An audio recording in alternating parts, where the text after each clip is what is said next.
রচয়িত উপন্যাসগুলোর মাধ্যমে আমার স্বামী যে টাকাটা পেয়েছে সেই টাকাটা ন্যায়ত ধর্মমুদ্রাও তোমার প্রাপ্য। তাই সেই টাকাটা আমি তোমায় দিতে চাই।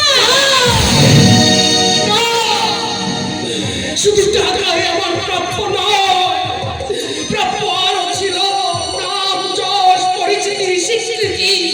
তা থেকে যখন বঞ্চিত হলাম তখন ওই সামান্য টাকা দিয়ে আমার সাধক সংস্কার মৃত্যু ঘটাতে পারল।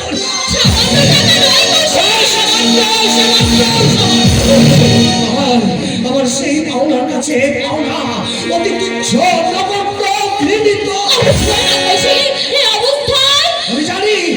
আমি জানি টাকা দিয়ে তুমি আমার দারিদ্রকে উপহাস করতে এসেছো।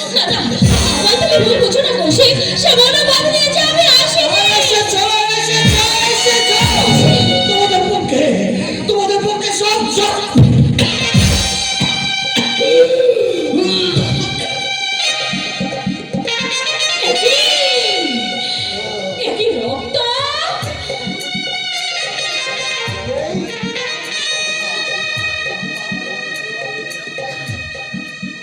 রক্ত রক্ত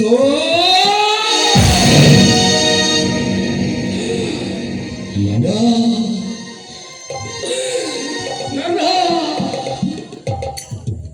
এত তাড়াতাড়ি কেন? এত তাড়াতাড়ি কেন? তাহলে কে দেখবে? কে দেখবে আমার মা, বউ, আমার কচি ছেলেটাকে? আমি ছাড়া তাদের ছাড় কেউ নেই।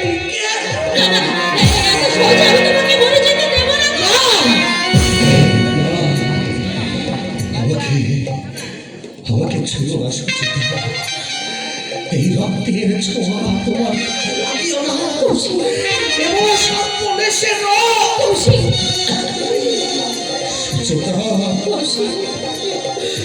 তোমার কাছে আমার একটা অনুরোধ।